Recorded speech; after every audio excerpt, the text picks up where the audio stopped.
যদি কথা তিতা লাগে তবুও বসে যান কিছুক্ষণ, যদি কথা মিষ্টি লাগে তবুও বসে যান কিছুক্ষণ। আপনি উঠে গিয়ে এই সভার বিশৃঙ্খলা সৃষ্টি করবেন না ইনশাল্লাহ, ইনশাল্লাহ, ইনশাল্লাহ। সম্মানিত উপস্থিতি, আপনাকে আমি অনুরোধ জানাচ্ছি নীতি পরিবর্তন করেন। আপনাকে আমি আবারও অনুরোধ জানাচ্ছি পিছনে না দাঁড়িয়ে থেকে সামনে আসার চেষ্টা করুন ইনশাল্লাহ। আমি আপনার কোনো না কোনো উপকার করবো ইনশাল্লাহ। একটু আমরা আমাদের প্রথম বাক্যের বিষয়ে ফিরে গেলাম। আমরা প্রথম বাক্যে একটা কথা দিয়েছিলাম যে ভূমিকম্পের কারণ, ভূমিকম্প কেন আসে, আল্লাহ কেন জমিনকে ফাটিয়ে জাতিকে বাড়িঘরকে ধ্বংস করে দেয়, পশু প্রাণীকে ধ্বংস করে দেয়, এই বিষয় নিয়ে আজকে আমাদের মূলত প্রথম বাক্যে কথা। সম্মানিত উপস্থিতি, আমাদের মনে রাখা ভালো হবে যে যখন সমাজে জেনা ব্যভিচার বৃদ্ধি পাবে, যখন সমাজে জেনা ব্যভিচার বেড়ে যাবে, তখন আল্লাহ তাআলা কোনো জাতির পক্ষ থেকে হোক বা মাটি ভেঙে চুরমার করে দিয়ে হোক, আল্লাহ তাদেরকে ধ্বংস করে দিবে। এটা একটা কারণ।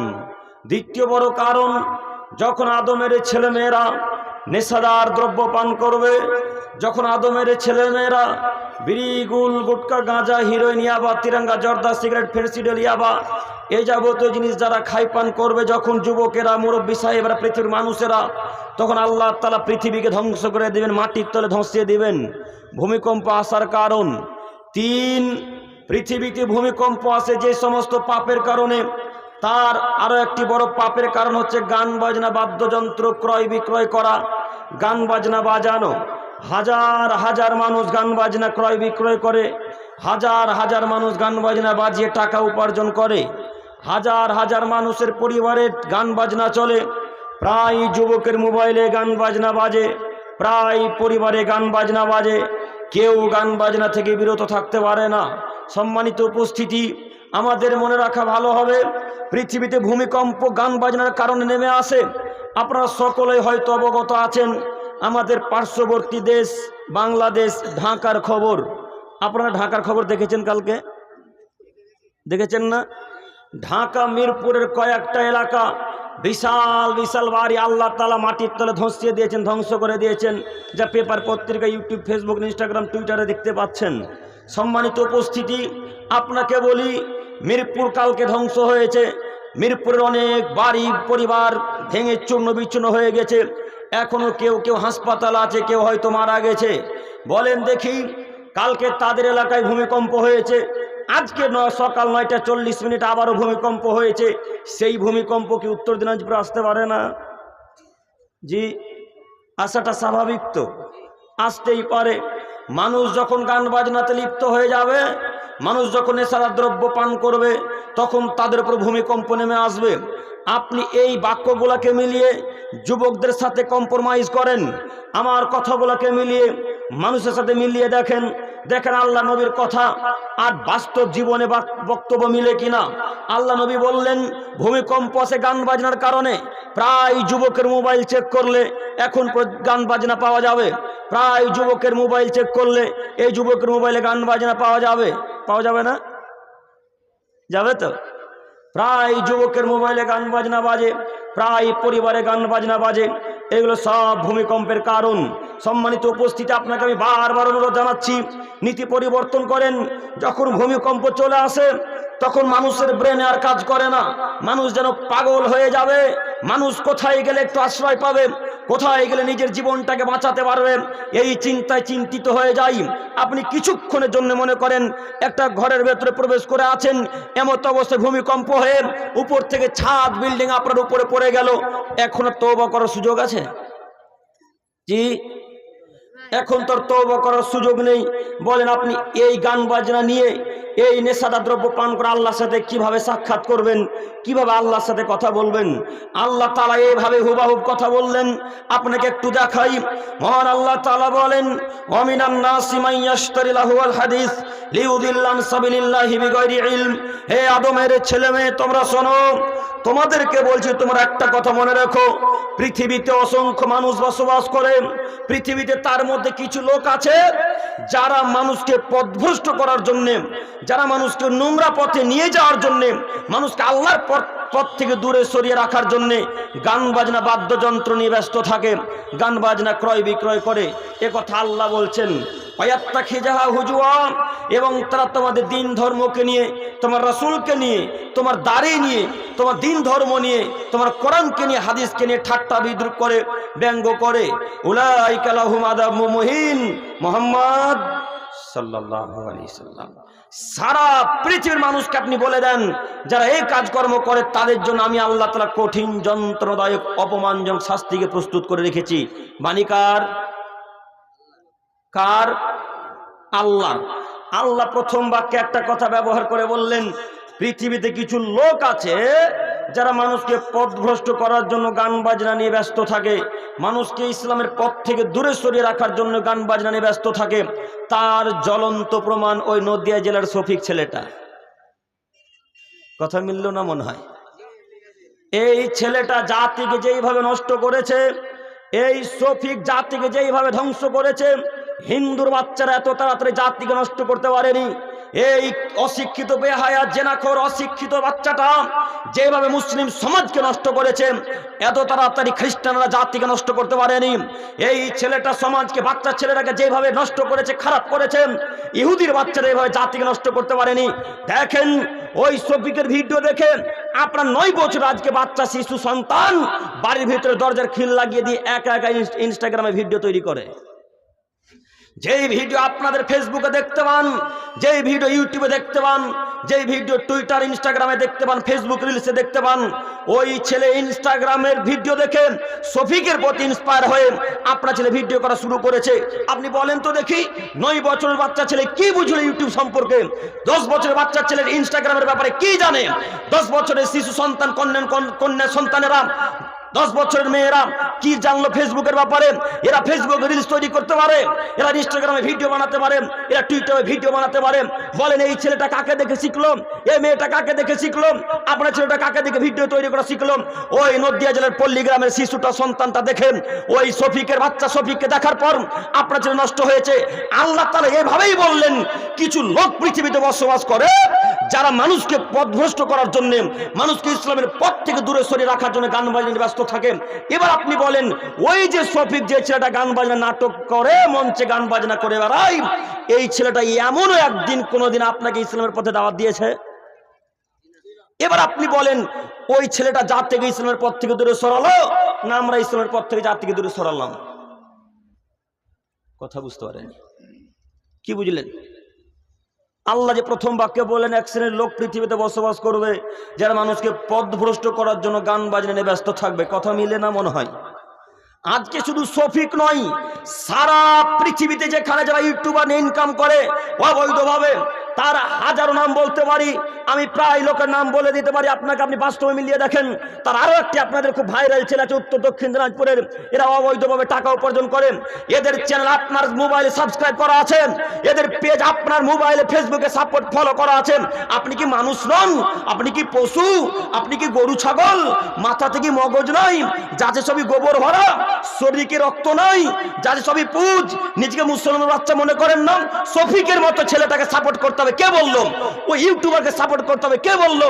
ওই নোংরা জেনাখোর অশিক্ষিত বাচ্চা, অশিক্ষিতকে সাপোর্ট করতে হবে কে বললো? আপনাদের ব্রেনে কি খারাপ হয়েছে? আপনাদের রুচিতে কি খারাপ ধরেছে নাকি? মাথাতে বিজ্ঞানের কথা জানলাম, বুদ্ধিও কি নাই? বিদ্যা আলাদা জিনিস, বুদ্ধি আলাদা জিনিস, দুইটা জিনিস সমান হতে পারে না। আপনি মুসলমানের বাচ্চা মুসলমান হয়ে ওই ইহুদি খ্রিস্টানের নীতিতে চলেন কি হিসাবে? ওই ছেলেটার পেজ এখন পর্যন্ত আপনার মোবাইল চেক করলে তার পেজ ফলো করা আছে, পাওয়া যাবে না মনে হয়? হ্যাঁ, আপনাদের পাওয়া যাবে না, এদের আর ওদের কারো পাওয়া যাবে? সব ফেরেশতা গো, সব ফেরেশতা। দেখেন মোবাইল চেক করেন, হয় ইউটিউবের ওই চ্যানেলকে সাবস্ক্রাইব করেছেন, নাহলে ফেসবুক পেজ ফলো করা আছে। দেখেন মিলান কথা। আল্লাহর বাক্যটাকে কি করবেন? কি করবেন? আল্লাহ যে বলেন কিছু লোক থাকবে পৃথিবীতে মানুষকে পথভ্রষ্ট করবে। এবার আপনি বলেন, যত নোংরা বাজে ইউটিউবার আছে আর ফেসবুক রিলস তৈরি করে, যারা ইনস্টাগ্রামে ভিডিও তৈরি করে, এরা এমন একটা মানুষকে আজ পর্যন্ত হেদায়েত করতে পেরেছে? হ্যাঁ, হেদায়েত তো করতে পারে না। যারা সালাত আদায় করে, যারা দাড়ি ছাড়ে, তাদেরকে দাড়ি কাটিয়ে ছাড়ে বেটারা। কথা মিলে না মনে হয়? যারা সালাত আদায় করে তাদেরকে সালাত নষ্ট করিয়ে ছাড়ে, তার নামে শফিক। আপনি কি হিসেবে তাকে সাপোর্ট করলেন? আপনি কি মানুষই নন নাকি? আপনি কি নিজেকে পশু প্রাণী মনে করেন যে অশিক্ষিত বাচ্চাটাকে দেখতে হবে? কে বললো আপনাকে ওর চ্যানেল ভিডিও দেখতে হবে? সম্মানিত মুরব্বী সাহেব, মনে রাখবেন, মহান আল্লাহ তাআলা বলেন, আল্লাহ রাসূল বলেন, মান তাসাব্বা বিকওমিন ফাহুয়া মিনহুম। পৃথিবীর মানুষ, তোমরা মনে রাখো, যদি কোনো জাতিকে মুসলমান বাচ্চারা অনুকরণ করে চলে, তাহলে ওই জাতি যাবে যেখানে মুসলমানের বাচ্চারাও যাবে সেখানে। এবার আপনি বলেন, আপনার মোবাইলে যে গান বাজনা বাজছে, এটা মুহাম্মদ সাল্লাল্লাহু আলাইহি সাল্লামের নীতি না ইহুদি খ্রিস্টান বৌদ্ধ সাঁওতালদের নীতি? বলেন। কথা মনে বুঝতে পারেন না আপনারা। প্রথম বাক্যে একটা কি বললাম কথা, যে আমি যতক্ষণ কথা বলবো আপনারা একটু আমার সাথে কথা বলবেন, মনে নেই, ভুলে গেছেন? এবার আপনি বলেন, গান বাজনা মুহাম্মদ সাল্লাল্লাহু আলাইহি সাল্লামের নীতি না ইহুদি খ্রিস্টান বৌদ্ধ সাঁওতালদের নীতি? কার নীতি? ইহুদিদের নীতি।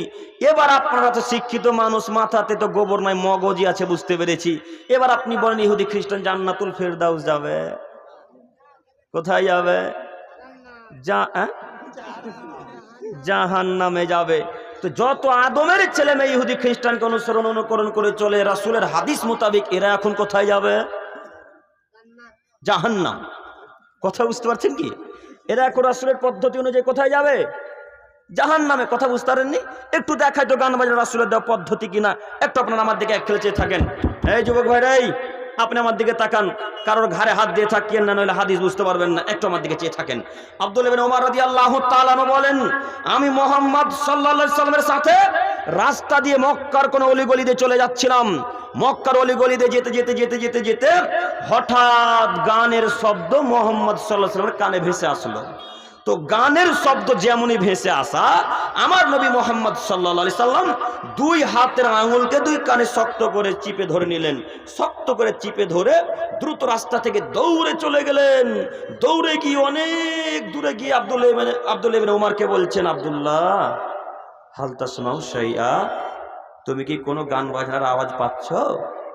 আব্দুল্লাহ, তুমি কি গানের কোনো ঢোলের আওয়াজ পাচ্ছ? আর তখন আব্দুল্লাহ রাদিয়াল্লাহু তাআলা আরবি ভাষায় ছোট্ট করে বললেন, লা, জি না আল্লাহ নবী, গান বাজনার কোনো শব্দ পাচ্ছি না।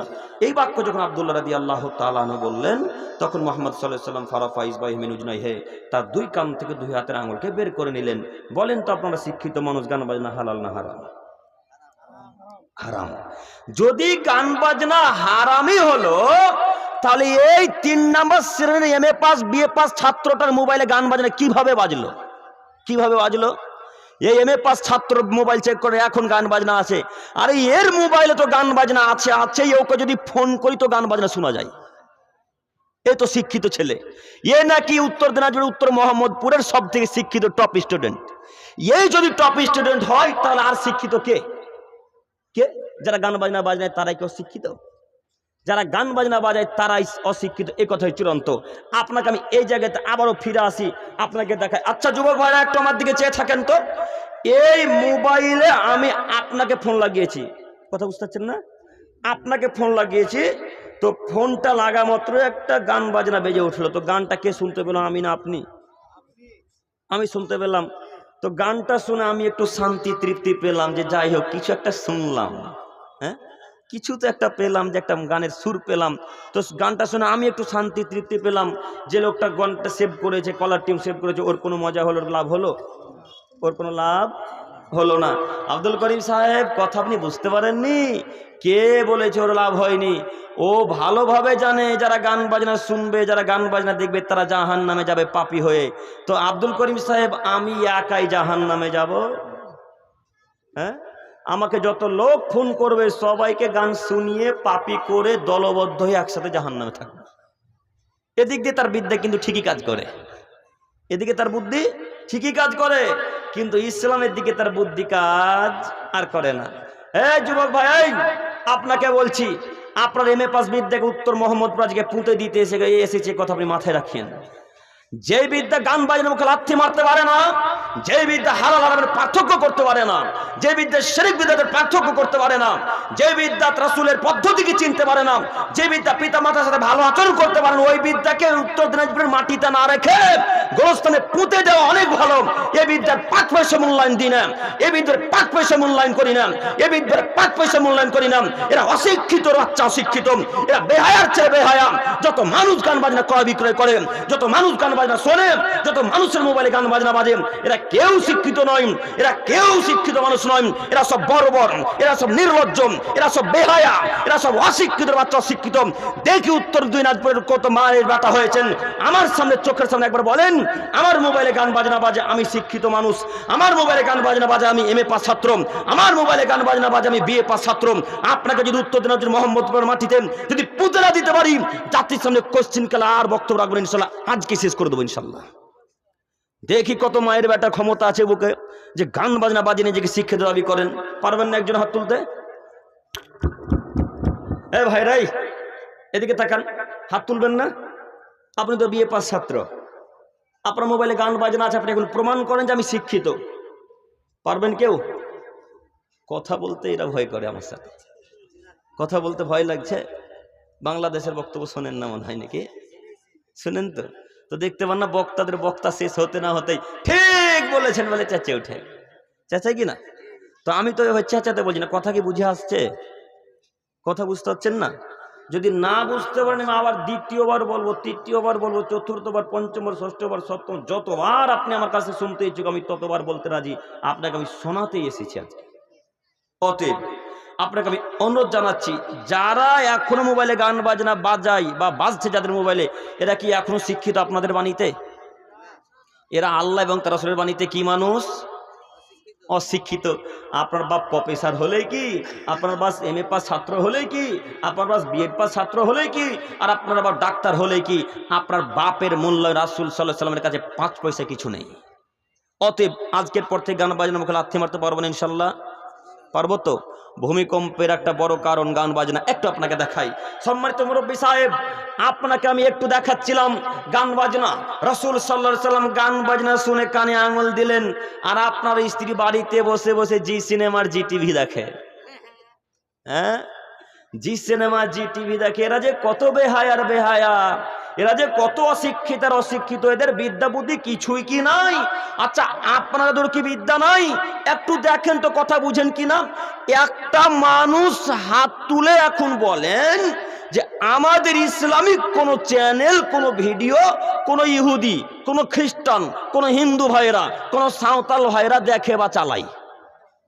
একজন হাত তোলেন। দেখে না? না দেখে কি? দেখে কি? দেখে না। তার মানে ইহুদি, খ্রিস্টান, বৌদ্ধ, সাঁওতাল, ডোম, চামার, মুসলিম বাদ দিয়ে পৃথিবীতে যত জাতি আছে, ধর্ম আছে, এরা মুসলমানের বাচ্চা মুসলমানকে পায়ের তলে রাখে, এদেরকে মানুষই মনে করে না, তাই এদের ভিডিও দেখে না। এদেরকে ওরা মানুষই মনে করে না, তাই তারা আপনার ভিডিও দেখে না। আপনি কখন কখন কাপুরুষ হয়ে গেলেন, তাদের হাজার হাজার চ্যানেল আপনার বাড়িতে আছে, হাজার হাজার চ্যানেল। তাদের চ্যানেল জি সিনেমা, তাদের চ্যানেল GTV, তাদের চ্যানেল স্টার জলসা, ইত্যাদি ইত্যাদি হাজারো চ্যানেল আপনার পরিবারে চলে। ছি ছি ছি ছি ছি ছি ছি ছি ছি ছি ছি, এতটুকু খারাপ লাগলো না? আপনার চ্যানেল একটা তাদের পরিবারে চলে না, আপনাকে কেউ মূল্যায়নই করে না, আপনাকে মানুষই মনে করে না। তার নাম ইহুদি, তার নাম খ্রিস্টান, তার নাম হিন্দু। আপনি কেন তাদের চ্যানেল হাজার হাজার বাড়িতে রাখলেন? কেন ডিশ টিভি রাখলেন? কেন কেবল রাখলেন? আপনি কি মুসলমানের বাচ্চা নন? আপনাকে আমি কি দিয়ে বুঝাই? মোহাম্মদ সাল্লাল্লাহু আলাইহি ওয়াসাল্লামের বাণী ভূমিকম্পের সবথেকে বড় একটা কারণ গান বাজনা ক্রয় বিক্রয় করা। গান বাজনা কেন? ওই যে ডিশ টিভিতে টাকা মারলেন, ডিশ টিভিতে আর ইত্যাদি ভালো চ্যানেল ছিল না, গান বাজনার চ্যানেলগুলোকে রিচার্জ কেন মারতে হলো? কেবিল কেন নিতে হবে? এই গান বাজনা কেন বাজাতে হবে? এই ভূমিকম্পের কারণ মনে রাখা ভালো হবে। কালকে সকালবেলায় ঢাকা নষ্ট হয়েছে, মিরপুর নষ্ট হয়েছে, কালকে আজকে উত্তর দিনাজপুর, মুর্শিদাবাদ, দক্ষিণ দিনাজপুর, লালগোলা, জঙ্গিপুর এগুলো ধ্বংস হবে না, এমন কোনো কেউ গ্যারান্টি দিতে পারে? কেউ গ্যারান্টি দিতে পারবে না। এখন উপস্থিত মঞ্চে যত মহিলা এবং মায়েরা আছে এবং বুদ্ধিনী ভাই বোনেরা আছেন, প্রত্যেকের কাছে আমার অনুরোধ, আবদার, আবেদন এতটুকু যে যত নোংরা চ্যানেল আছে আজকে সবকে ডিলিট করে এখান থেকে উঠবেন ইনশাল্লাহ। পারবেন ইনশাল্লাহ? এবং বাড়িতে যত টিভিতে চ্যানেল রয়েছে এই চ্যানেলগুলোকে সব ফেলে দেবো, আর এতে রিচার্জ করবো না ইনশাল্লাহ। পারবেন না ইনশাল্লাহ? আপনার কি একটু খারাপ লাগে না? যারা আপনাকে কুচু কাটা করে কাটছে, যারা আপনার মসজিদ ভেঙে দিচ্ছে, যারা আপনার মসজিদ মাদ্রাসা দখল করে নিচ্ছে, যারা আপনার কবরস্থানের উপর বুলডোজার চালিয়ে দিচ্ছে, জেসিবি চালিয়ে দিচ্ছে, তাদের ভিডিও চ্যানেল দেখছেন, এতটুকু খারাপ লাগে না? ইমানে বাধা দেয় না? জি এই ভাইরাই আপনাদেরকে বলছি, ইমানে বাধা দেয় না গো? ইমানটা একটুকু বাধা দিল না যে ছি ছি ছি ছি, আমার মুসলমান ভাইকে উত্তরপ্রদেশে মারলো, আমার মুসলমান ভাইকে দক্ষিণ দিনাজপুরে মারলো, আমার মুসলমান ভাইকে লালগোলাতে কালকে পিটিয়ে মারলো, আমার মুসলমান ভাইকে উত্তরপ্রদেশে মারলো, এরপরে তাদের ভিডিও দেখছেন, আপনাকে এতটুকু ইমান কাজ করলো না? আল্লাহ নবী বললেন, মান রাআ মিনকুম মুনকারান ফালিয়ুগাইয়িরু বিয়াদিহি, পৃথিবীর মানুষ তোমরা যদি কোথাও অন্যায় কাজ কর্ম দেখো তাহলে জোরপূর্বক হাতের মাধ্যমে বাধা দিতে হবে। এটা ইমানের সবথেকে বড় পরিচয়। সবথেকে ছোট ইমানের পরিচয় বলতে গিয়ে রাসূল সাল্লাল্লাহু আলাইহি ওয়াসাল্লাম বললেন, যদি কোথাও খারাপ কাজকর্ম চলে তাহলে ওই জায়গা থেকে লাথি মেরে দিয়ে বাড়ি চলে আসতে হবে, ওখানে বসে থাকা যাবে না। এটা ইমানের সবথেকে নিম্ন পর্যায়ের ইমান, এটা সবথেকে ছোট ইমান। তো আপনার অন্তরে ছোট ইমানটুকুও নেই? আপনার অন্তরে এতটুকু ইমান কাজ করে না? হাজার হাজার চ্যানেল তাদের পরিবারে চলছে, আপনাদের পরিবারে চলছে, আপনি বুঝতে পারেন না কেন? আজকে সবাই ওয়াদাবদ্ধ হয়ে উঠবেন ইনশাল্লাহ, যত চ্যানেল আছে সব ডিলিট করে উঠবেন ইনশাল্লাহ। পারবো তো ইনশাল্লাহ? ইনশাল্লাহ। আল্লাহ তুমি উত্তর মোহাম্মদপুর উত্তর দিনাজপুরের মানুষকে কবুল করো, সকলে বলি আমিন। সম্মানিত উপস্থিতি, বলছিলাম ভূমিকম্পের কারণ। একটু আপনারা আমার দিকে এক খেলে চেয়ে থাকেন। এবার আপনাকে ভূমিকম্পের একটা বুখারী এবং মিসকাত হাদিস দেখাচ্ছি। আবু মালিক আশআরী রাদিয়াল্লাহু তাআলা আনহু থেকে বর্ণিত, তিনি বলেন রাসূল সাল্লাল্লাহু আলাইহি সাল্লাম বলেছেন, মান সারাবাল খামরা মান সারাবাল খাম। আবু মালিক আশআরী রাদিয়াল্লাহু তাআলা আনহু বলেন, রাসূল সাল্লাল্লাহু আলাইহি সাল্লাম বলেছেন, অচিরেই আমার উম্মতের সম্মুখে এমন একটা যুগ চলে আসবে, আমার উম্মত খাবে মদ কিন্তু নাম রাখবে ভিন্ন। লা ইয়াসরাবান্না নাসু মিন উম্মতিল খামরা ইউসাম্মুনা বিগাইরি ইসমিহা।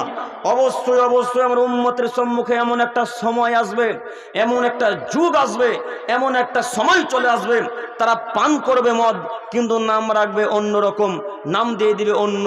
পান করবে মদ কিন্তু নাম রাখবে আলাদা। এবং তাদের নেতাদেরকে সম্মান করা হবে গান বাজনা বাদ্যযন্ত্র দিয়ে, নায়িকাদেরকে দিয়ে। ইয়াকসিফুল্লাহু বিহিমুল আরদ।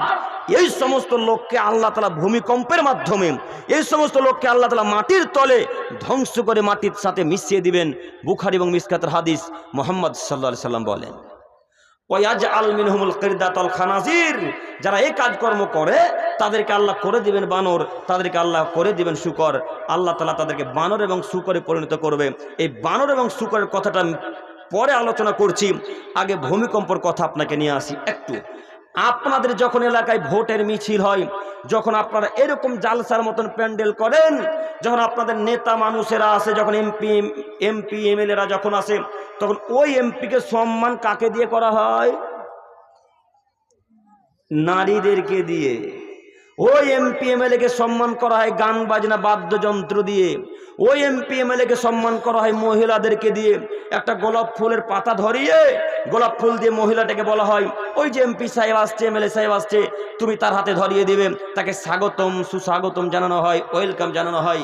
আচ্ছা, আপনাকে বলছি বুখারী এবং মিসকাতের হাদিসকে সামনে রেখে লক্ষ্য করে, যে উত্তর দিনাজপুরের সব পুরুষ মানুষ কি কবরে ঢুকেছিল সে সময়? হ্যাঁ, ওই সময় কি মিছিলে কি একটাও পুরুষ মানুষ ছিল না? ভোট পদ্ধতিতে একটাও পুরুষ মানুষ নেই, শুধু তো পুরুষ তো দেখতে পাই আমরা। তো ওই পুরুষটাকে, ওই এমএলএ এমপিটাকে পুরুষ দিয়ে সম্মান করা জেলে হলো না? নারী দিয়ে সম্মান করতে হবে, নারীদেরকে দিয়ে সম্মান করতে হবে, গায়িকাদেরকে সম্মান করতে হবে। মুহাম্মদ সাল্লাল্লাহু আলাইহি সাল্লাম বললেন, যখন নেতাদেরকে মানুষকে সম্মান করা হবে গান বাজনা বাদ্যযন্ত্র দিয়ে, গায়িকাদেরকে দিয়ে, নায়িকাদেরকে দিয়ে, তখন আল্লাহ তাআলা এদেরকে মাটির তলে ধসিয়ে দিবেন। আজকে আপনি বক্তব্য রাসূল সাল্লাল্লাহু আলাইহি ওয়াসাল্লামের ভবিষ্যৎবাণী মিলিয়ে দেখেন, এগুলো ঘটছে কিনা? ঘটে না? যেখানেই মিছিল সেখানেই নারী, যেখানেই ভোট সেখানেই মহিলা, যেখানেই মিছিল সেখানেই নারী। প্রত্যেকটা জায়গাতে নারী, প্রত্যেকটা স্থানে নারী, মিছিলে নারী, জায়গাতে নারী, ভোট পদ্ধতিতে নারী, বাড়িতে নারী, গাড়িতে নারী, যেখানে যাবেন সেখানে নারী। সব জায়গায় নারী ফার্স্ট, নারী আগে। এদেরকে সম্মান করা হয়, পুরুষ মানুষদেরকে নারী দিয়ে সম্মান করা হবে। এটা ভূমিকম্পের একটা বড় কারণ। যুবক ভাই, আপনাকে বলি, ওই যে মিছিলে আপনিও তো ছিলেন, তো আপনি মিছিল লাথি মেরে চলে আসতে পারলেন না কেন বাড়ি? আপনি মিছিলে লাথি মেরে দিয়ে বাড়ি চলে এলেন না কেন? বাঁচার পথ ছিল কিয়ামতের মাঠে। যেই মিছিলে নারীদেরকে দিয়ে পুরুষকে সম্মান করা হবে, ওই মিছিলে 1 সেকেন্ড থাকতে পারেন না। যেই মিছিলে নারীদেরকে দিয়ে পুরুষকে সম্মান করা হবে, গান বাজনা বাজিয়ে সম্মান করা হবে, ওই মিছিলে ওই অনুষ্ঠানে 1 সেকেন্ড থাকার ক্ষমতা মুসলমানের বাচ্চা রাখে? মুসলমানের বাচ্চা অন্তত রাখে না। কিন্তু আমরা দেখতে পাই উত্তর, দক্ষিণ, পূর্ব, পশ্চিম যখন ভোট পদ্ধতি নামে মিছিল হয়, তখন যারা ফার্স্ট কাতারে থাকে তারা মুসলমানেরই সব বাচ্চা। হ্যাঁ, এই ছেলেটা, মুসলমানের ছেলেটা ফার্স্ট কাতারে দাঁড়িয়ে বলতে শুরু করে, অমুক নেতার চরিত্র ফুলের মতো পবিত্র, অমুক এমপির চরিত্র ফুলের মতো পবিত্র, অমুক এমএলএর চরিত্র ফুলের মতো পবিত্র। এই আমার যুবক ভাই, আপনি যে নেতার গুণগান গাইলেন, আপনি জানেন তার চরিত্র ভালো না খারাপ? হ্যাঁ, আপনি তার চরিত্র গুণগান গাইলেন কেন? আপনাদের ঢালাই রাস্তা এখন পর্যন্ত পরিপূর্ণ করে দেয়নি গো, তার নামে এমএলএ মানুষ। কেন তার চরিত্র গুণগান গাইলেন? কথা মনে আপনারা আমার বুঝতে পারেন না। আপনি চরিত্রের গুণগান করলেন কেন? আপনি বললেন কেন অমুক এমএলএ চরিত্র ফুলের মতো পবিত্র? আপনাদের এলাকার হাজারো পরিবারের বিধবা নারীরা এখন পর্যন্ত টাকা এবং কাপড় পায়নি, পেয়েছে? কথা বলে না, পেয়েছে গো? পায়নি। তো তার চরিত্র গুণগান গাইলেন কেন? আপনাদের এলাকার হাজারো মানুষ এখনো ভাতা পায় না, বৃদ্ধ মানুষেরা, তো আপনি ওই এমএলএ চরিত্র গুণগান গাইলেন কেন? ওই মেম্বারের গুণগান গাইলেন কেন? আপনার কি বিদ্যা বুদ্ধি কিছুই কাজ করে না? আল্লাহ বলছেন, ইন্না মিন খাইয়ারিকুম আহসানাকুম আখলাকা। পৃথিবীর মানুষ, তোমরা মনে রেখো, ওই মানুষ আমার কাছে সব থেকে প্রিয়, ওই মানুষ আমার কাছে সব থেকে ভালো, যার ব্যবহার, আখলাক, চরিত্র যে যার ভালো, সেই লোকটা আমার কাছে ভালো। বুখারী এবং মুসলিমের হাদিস। তো এই হাদিসগুলো আপনি কি করবেন গো? সকালবেলায় জ্বালিয়ে পুড়িয়ে ছারখার করে দাঁত মাজবেন নাকি? কি করবেন হাদিসগুলোকে? সম্মানিত উপস্থিতি, আপনাকে আমি ভূমিকম্পের কারণ দেখাচ্ছিলাম। আজকে এখানে ওয়াদাবদ্ধ হয়ে উঠব, বিশেষ করে মিছিল হোক আর যেখানে হোক না কেন, নারীদেরকে আর যেতে দেবো না ইনশাল্লাহ। পারবো না ইনশাল্লাহ বলতে? নারীদেরকে আমি সম্মান করতে দিতে পারি না। নারী দিয়ে সম্মান কোনো পুরুষকে করা হবে? আচ্ছা, আপনার যে স্ত্রীটার সম্মান করতে গেল, তো আপনাকে একটু খারাপ লাগলো না? আপনার তো একটু খারাপ লাগা উচিত যে না, ছি ছি ছি ছি ছি ছি, আমি মোহরানা আদায় করব, আমি সায়া ব্লাউজ কাপড় কিনে দেবো, আমি চাল ডাল শাকসবজি কিনে দেবো, আর ধাক্কা মারবে এমএলএ এমপিতে। হ্যাঁ, এমএলএ এমপিকে মালা পরাবে, এটা কেমনে সহ্য করে একজন স্বামী? এটা কিভাবে মেনে নেয় একজন ভাই? একজন কিভাবে সুবাপ, প্রকৃত বাপ কিভাবে মেনে নেয় যে আমার মেয়ে একটা পরপুরুষের গলাতে কিভাবে মালা পরাবে, কেন মালা পরাবে? এটা একজন প্রকৃত বাপ মেনে নিতে পারে? যার বাপ কাপুরুষ, যার বাপ হিজড়া, তারা মেনে নিবে। সুবাপ, পুরুষ বাপ কখনো এই কথা মেনে নিতে পারে না। হাজার হাজার নারী দেশ পুরুষদেরকে সম্মান করা হয়, তার মানে আমরা বুঝে গেলাম যত পুরুষকে সম্মান করে নারীরা, এদের কারো বাপ পৃথিবীর বুকে বেঁচে নেই, তারা সব কবরের ভিতরে চলে গেছে। তাই তো নারীদের সম্মান করা হচ্ছে। এগুলো সব ভূমিকম্পের কারণ। আপনাকে আমি বারবার অনুরোধ জানাচ্ছি, ভূমিকম্পের আরো একটি সব থেকে বড় কারণ, মানুষ পুরুষ নারী নেশাদার দ্রব্য খাই পান করবে, এটা ভূমিকম্পের আরো একটি বড় কারণ। আজকে আপনি মিলিয়ে দেখেন, প্রায় পরিবারে মদের আড্ডা চলে, প্রায় পরিবারে, প্রায় বাড়িতে নেশাদার দ্রব্য খাই পান চলে, প্রায় বাড়িতে তো চলেই। এখন এই মঞ্চেও বিড়ি আছে আপনার পকেটে। হ্যাঁ, এখন এই মঞ্চে আপনার পকেটে এখন সিগারেট চেক করলে পাওয়া যাবে? পাওয়া যাবে না মনে হয়। এখন যদি যুবকদের পকেট চেক করা যায়, তাহলে এদের পকেটে এখন গুটকা, মধু, তিরাঙ্গা পাওয়া যাবে? পাওয়া যাবে না? পাওয়া যাবে। ভূমিকম্পের কারণ আপনাকে আমি কি দেখাবো? আপনি তো সব থেকে বড় কারণ। আপনাকে আমি কোন কারণ আর দেখাবো? আপনি তো কারণ নিয়ে বসে আছেন। এখন যে এখানে আল্লাহ ভূমিকম্প দেবেন আর কোনো গ্যারেন্টি নেই, তাই না? তো আচ্ছা, আপনি কি এত বড় বেহায়া হয়ে গেলেন যে ইসলামিক সভাতে বিড়িগুলো গুটকা নিয়ে আসতে হবে? মাদ্রাসা তানজিমুল মুসলিমিন ও খালিদ বিন ওয়ালিদ লিতাহফিজুল কোরআনিল কারীম, কি লেখা আছে, কি বললাম শুনতে পেয়েছেন কি আপনারা? এখানে আছে না? শুনতে পেয়েছেন না? আর একবার দেখাচ্ছি, দেখেন। একটি বিরাট ধর্মীয় জালসা ও দস্তারবন্দি মাদ্রাসা তানজিমুল মুসলিমিন ও খালিদ বিন ওয়ালিদ লিতাহফিজুল কোরআনুল কারীম এর উন্নতিকল্পে বিরাট ধর্মীয় কি, বিরাট ধর্মীয় জালসা। এইখানে যদি উত্তর মোহাম্মদপুরের মানুষ লিখত যে এই উত্তর মোহাম্মদপুর গ্রামের উদ্দেশ্যে এক বিরাট ধর্মীয় দুর্গা পূজা, এখানে যদি উত্তর মোহাম্মদপুর ডালখোলার মানুষ, উত্তর দিনাজপুরের মানুষ লিখতো যে একটা বিরাট ধর্মীয় গণেশের মেলা, বিরাট ধর্মীয় কালী পূজার মেলা, কালী পূজার স্থান, যদি এটা লেখা থাকতো তাহলে আপনার পকেটে বিড়িগুল গুটকা মানাতো। এখানে যেহেতু লিখেছেন দাস্তারবন্দি ও জালসা ধর্মীয়, কাজে আপনার পকেটে বিড়িগুল গুটকা নিয়ে আসা এখানে মানাই না। তো আপনি কখন কখন খ্রিস্টান ধর্মে দীক্ষিত হলেন আমি তো বুঝতে পারলাম না। কখন কখন হিন্দু হয়ে গেলেন। দুর্গা পূজার যখন সময় আসে তখন দেখবেন ওরা ওদের দুর্গা মাকে দেখতে যায়, বিড়ি পান করতে করতে যায়, যায় না? ওরা ওদের কালী মাকে দেখতে যাবে, মদ পান করতে করতে দেখতে যায়। তো আপনি এখানে কি ওই মেলা দেখতে এসেছেন যে বিড়ি পান করতে করতে বিড়ি পকেটে নিয়ে বসে থাকবেন? কি নিজেকে মনে করছেন আপনারা? আপনি কি ভেবে নিলেন? আপনি নিজেকে কি এতটুকু নিজেকে মানুষের পরিচয় দিতে পারছেন না? বুখারী মিসকাতের হাদিস আপনাকে দেখাচ্ছি, কোনো জাল জয়ীব ঘটনা বলতে আসিনি। সম্মানিত মুরব্বী সাহেব, বলছিলাম ভূমিকম্পের সব থেকে বড় কারণ নেশাদার দ্রব্য খায় পান করা। এবং আমার যুবক ভাইয়েরা, আপনাকে আমি অনুরোধ জানাচ্ছি, আজকের পর থেকে এখানে তওবা করে উঠবো ইনশাল্লাহ। যত পকেটে বিড়ি গুলগোটকা আছে আজকে এখানে ভেঙে উঠতে পারবো না ইনশাল্লাহ? উঠতে পারবো ইনশাল্লাহ? ভাঙেন তো দেখি, ভাঙেন। ভাঙতে পারবেন না? একজন হাত তুলে বলেন যে এখনই ভেঙে দিচ্ছি ইনশাল্লাহ। বলবেন না? জি বলবেন না? না, তার মানে কারোর পকেটে বিড়ি নাই, সব ফেরেশতা তো, তাই না? সব জান্নাতুল ফেরদৌস থেকে এখনই অবতীর্ণ হলো। কারোর পকেটে গুটকা নাই, কারোর পকেটে বিড়ি নাই, কারোর পকেটে সিগারেট নাই, সব যেন মনে হচ্ছে জান্নাতুল ফেরদৌসের বাসিন্দা এরা। এই যুবক, এই তোমার ইমান কাজ করে না গো এতটুকু? তোমার ইমান কাজ করে না তো বৃদ্ধদের ইমান কিভাবে কাজ করবে বলো?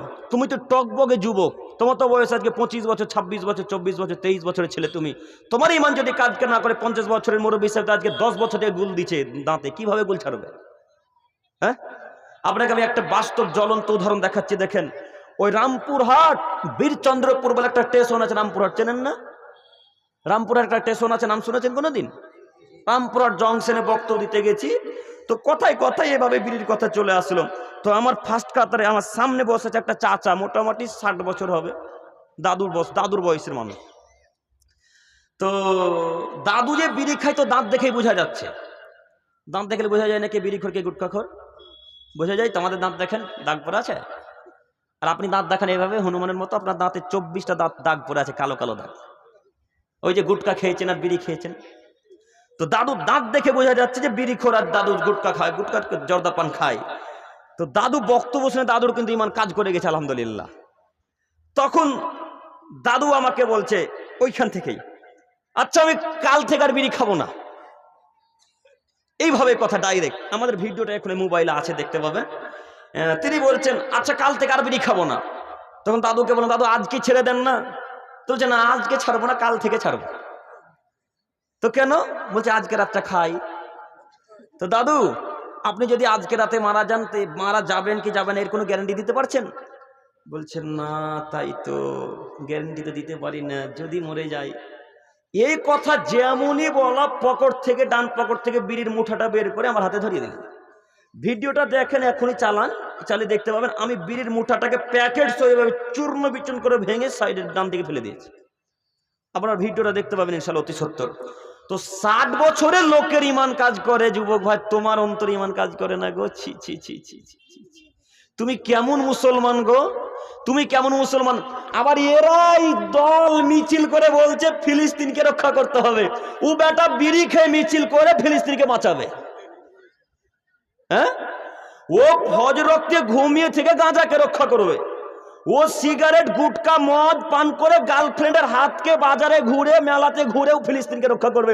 এর যে মাথাতে বিদ্যা বুদ্ধি কিছুই নাই গো, কিছুই যে কাজ করে না।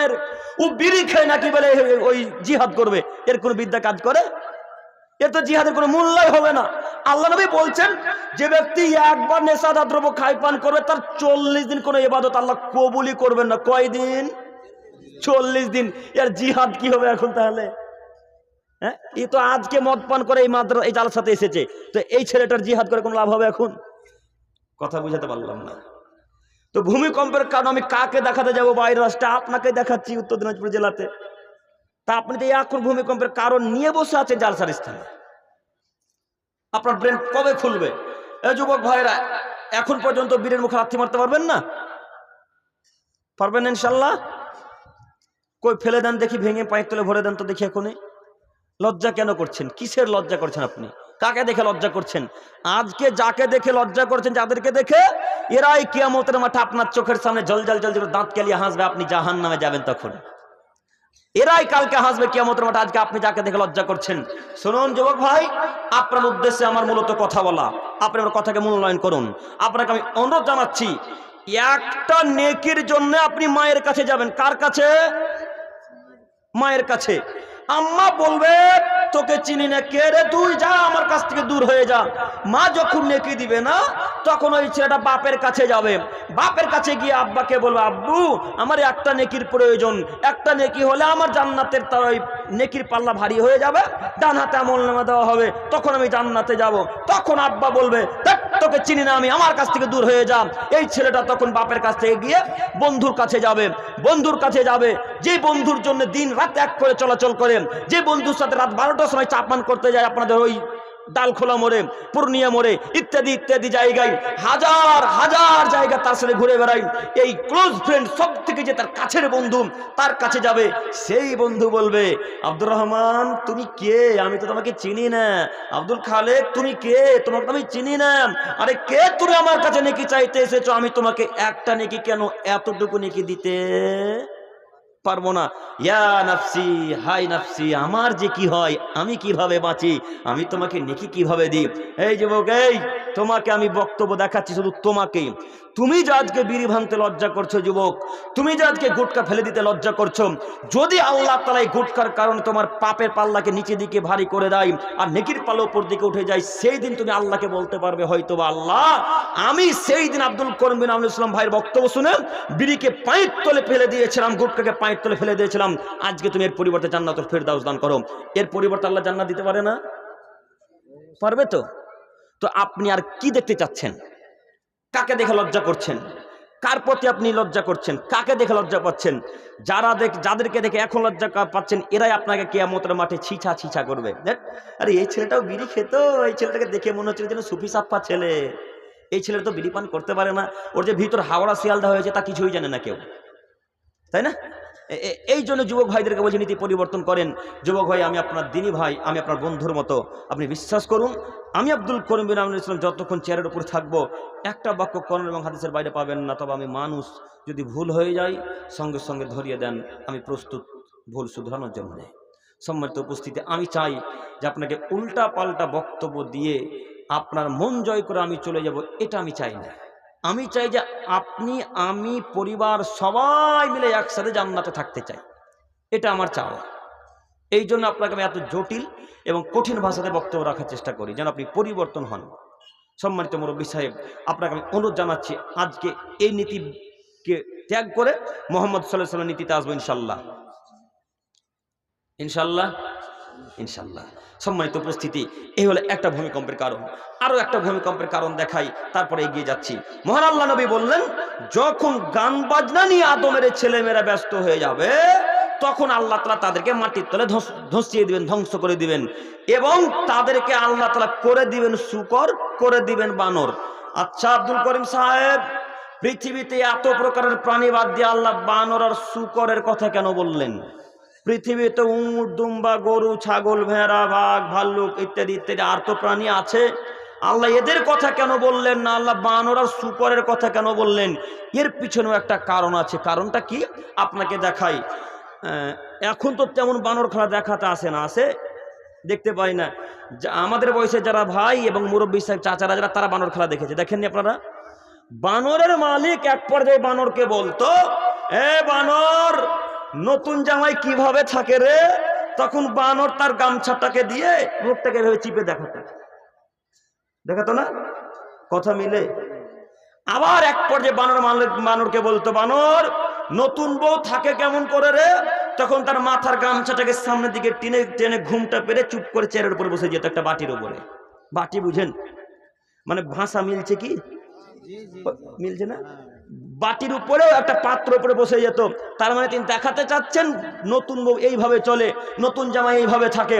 এই জন্য আল্লাহ নবী বললেন, যেদিন আমার উম্মত ইহুদি, খ্রিস্টান, বৌদ্ধ, সাঁওতাল, ডোম, চামার, হিন্দুদের সাথে মিশে যাবে, সেদিন আমার উম্মত হয়ে যাবে বানর। কেন? বানরই এমন একটা প্রাণী যে মানুষের অনুকরণ করতে পারে। পৃথিবীতে আর এমন কোনো প্রাণী নেই যে মানুষের মতো হুবহু অনুকরণ করতে পারে। বানর, মানুষ যা করতে পারে বানর ঠিক তাই করতে পারে। মানুষ যেভাবে চলতে পারে বানর ঠিক ওইভাবে চলতে পারে। বানর যেমন বুদ্ধি, মানুষের ঠিক ততটাই কাছাকাছি বুদ্ধি, তবে বানরের চেয়ে মানুষের বেশি বুদ্ধি, এ কথাই ঠিক। সম্মানিত মুরব্বী সাহেব, এই জন্য আমার নবী বললেন, যেদিন আমার উম্মত ইহুদি, খ্রিস্টান, বৌদ্ধদের সাথে মিশে যাবে, সেদিন আমার উম্মতকে আল্লাহ তাআলা করে দেবেন বানর। আপনি মিলিয়ে দেখেন, আপনার চলা ফেরা, খাওয়া দাওয়া, উঠা বসা সব ইহুদি, খ্রিস্টান, বৌদ্ধদের নীতিতে, সব ইহুদি, খ্রিস্টান, বৌদ্ধদের নীতিতে। আপনি সামান্য শেরওয়ানিটা পরবেন তো আগে বাম হাতটা ভরছেন, হ্যাঁ, অথচ সুন্নাত কি ছিল?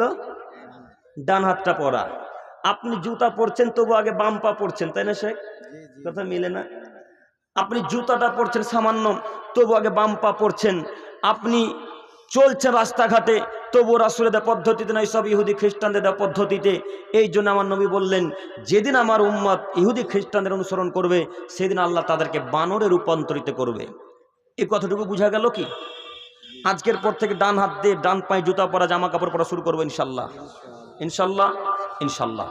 এবার শুকরের কথা কেন বললেন আল্লাহ তাআলা এবং আল্লাহ নবী, একটু আপনাকে দেখাই। শুকরের কথা আল্লাহ নবী এই কারণে বললেন যে শুকরই এমন একটা প্রাণী যে বিবেচনাহীন খায়। ও বিবেচনা করে না কি কোথায় আছে, কিন্তু গরু ছাগল বিবেচনা করে ঘাস খায়। আপনারা যারা গরু ছাগল চড়িয়েছেন, আমরাও তো চড়াই মাঝে মাঝে, এই কোরবানির সময় এলে আমাদের ছাগল থাকে, মাঝে মাঝে একটা দুটা করে খাচ্ছি।